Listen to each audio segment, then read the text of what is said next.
Hi friends, నేను మంచి చెబుతున్నాను అనుకోండి, చెడు చెబుతున్నాను అనుకోండి. మంచి మనసుతో వింటే అది మంచి, చెడు అనే మనసుతో వింటే చెడు. అవునా కాదా ఫ్రెండ్స్? నిజమే అన్నవాళ్ళు నాకు నా వీడియోని స్కిప్ చేయకుండా చూడండి. ఎందుకు చెబుతున్నానంటే, మనం ఎవరికైనా మంచి చేసామనుకో, అది మేలు అని ఎంచి మనల్ని ఆలోచించి వాళ్ళు ప్రేమగా పలకరివ్వాలి. అవునా కాదా? ఈ రోజుల్లో మంచి చేస్తే మేలు చేశారని ప్రేమించటాలు ఇవి లేవండి. మంచి పలకరించిన మనం అవి చెడ్డగా భావిస్తారు. ఏదేది చెడ్డ హృదయం వాళ్ళు. మంచి హృదయం వాళ్ళు ఆటోమేటిక్గా మంచి మనసుతో ఉంటారు. నిజమా కాదా? ఇప్పుడు నేను చెప్పే మాట వింటే మీరు నిజంగానే అవాక్ అయిపోతారు. ఏదో చెప్పమంటారా? అందుకే నా వీడియో మీరు ముందుగా చూస్తున్నట్లయితే సబ్స్క్రైబ్ చేసుకోండి, ఫాలో అవ్వండి, లైక్ చేయండి, ఎవరికన్నా 10 మందికి షేర్ చేయండి.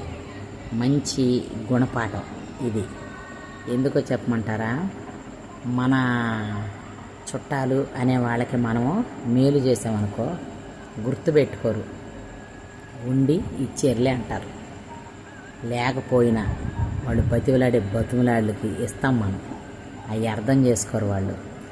ఉండి ఇచ్చారు, ఇవాళ మా కాడ లేదు మేము ఇవ్వలేకపోతున్నాం అంటారు. అది చాలా రాంగు. మన ముందే భోగాలు, మన ముందే యోగాలు అన్నీ అనుభవిస్తారు. చేతులు ధరించి ఇవ్వటానికి ప్రాణం అప్పదు. ఎందుకు?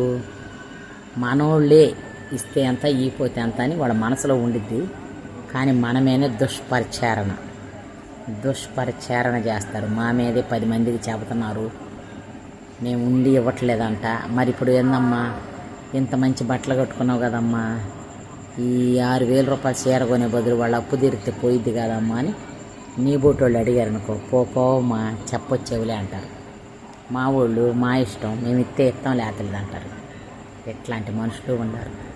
అది ఎవరు బంధువులకి ఇస్తే, అదే బయట వాళ్ళకి ఇస్తే కొంతమంది ఉంటారు సిగ్గు శరము లేనోళ్ళు. బయట వాళ్ళైనా కులమోడికైనా సరే డబ్బులు ఇస్తే సిగ్గు లేనోడు ఒకడు ఉంటాడు. ఒకడేంది, కొంతమంది ఉంటారు. అట్టటోడైతే ఇవ్వడు. మంది సొమ్ము తినేవాడు, లోకుల సొమ్ము కాచిపడేవాడు ఇవ్వడు. అదే రోషం కలిగి నిజాయితీగా జీవించేవాడైతే తీసుకున్న అప్పుని వడ్డీతో సహా చెల్లిస్తాడు.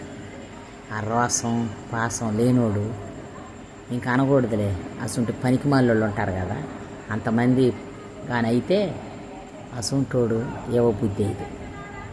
వీళ్ళు ఎట్టంటారు, నిజాయితీగా తీరవాలి అన్న ధైర్యవంతులకి తీసుకొని ఇచ్చిన వాళ్ళకి అద్దం రేత్రి అంటే 12 గంటల సమయం, 1:30 సమయం, 1 గంటల సమయం అయినా వచ్చి డోరు కొడితే పైసలు ఇచ్చేటట్టు ఉండాలి. డబ్బులు ఇవ్వాలి అనిపించాల.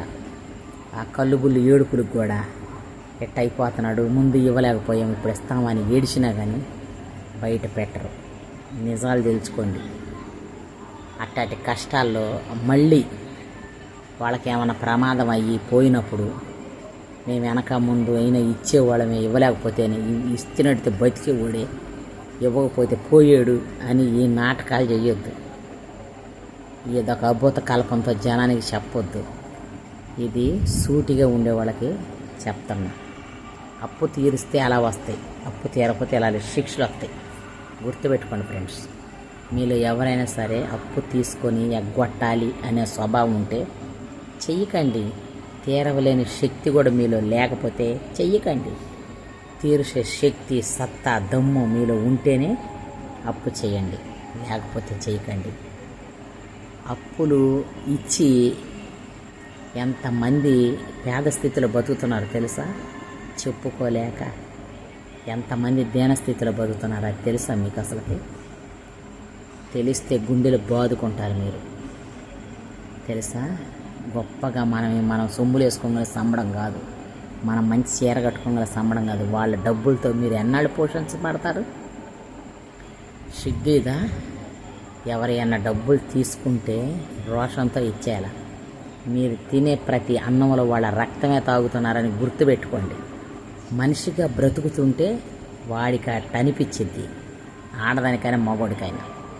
అదే మనిషి అని బ్రతకపోతే వాడు ఒక కుక్క నీచుడు అని బ్రతుకుతుంటే వాడికి అనిపించదు, వాడికి అన్నమే అనిపించింది. అది పళ్ళెంలోది ఇంకా ఏదన్నా కానీ. నా మాటలైతే అట్ట సూటికోండి అని మీరు ఎవరు బాధపడద్దు. నేను ఎవరిని ఉద్దేశించి కూడా అంటల్లా, నా కడుపులో బాధని నేను మీకు వ్యక్తం చేస్తాను ఫ్రెండ్స్.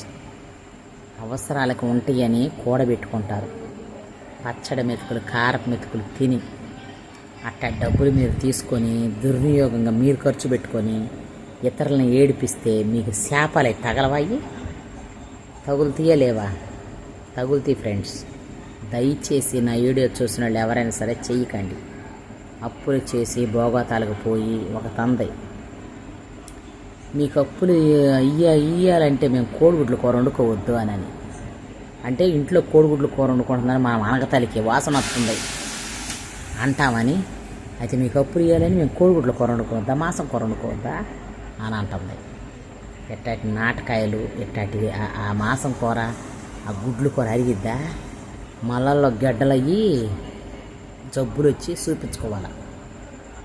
పిల్లలైతే వాళ్ళు అయితే వాళ్ళకి ఎన్ని రోగాలు వచ్చినా ఎన్ని జబ్బులు వచ్చినా ఇవ్వాల్సిన డబ్బులు ఇవ్వరు, అవి చూపించుకుంటారు. ఇంట్లో ఎన్ని కష్టాలని రాని దేవుడు మనకు పెడతాడు శిక్ష అనుకుంటారు, కానీ వాళ్ళ ఏడుపులు మనకు తగులుతున్నాయి అనుకోరు. నిజమా కదా ఫ్రెండ్స్? నిజమే అన్నవాళ్ళు అయితేనే నాకు ఒక లైక్ చేయండి. లేదు మీరు ఎందుకు ఇలా తిడుతున్నారు అంటే నాకు ఒక కామెంట్ చేయండి. కొంతమంది శ్వాసంగా ఉంటారు, ఏ మేలు చేసినా వాళ్ళ అరిచేతిలో ఉప్పు పెట్టని, అరిచేతిలో ఆవకాయ పెట్టని 10 సంవత్సరాల పాటు జ్ఞాపకం చేసుకుంటారు. ఒక్కొక్కళ్ళు ఉంటారు చూసావా, బంగారు పళ్ళెంలో తిండి పెట్టి డబ్బులు ఇచ్చినా ముడ్డిని దుడిచేసుకొని పోతారు.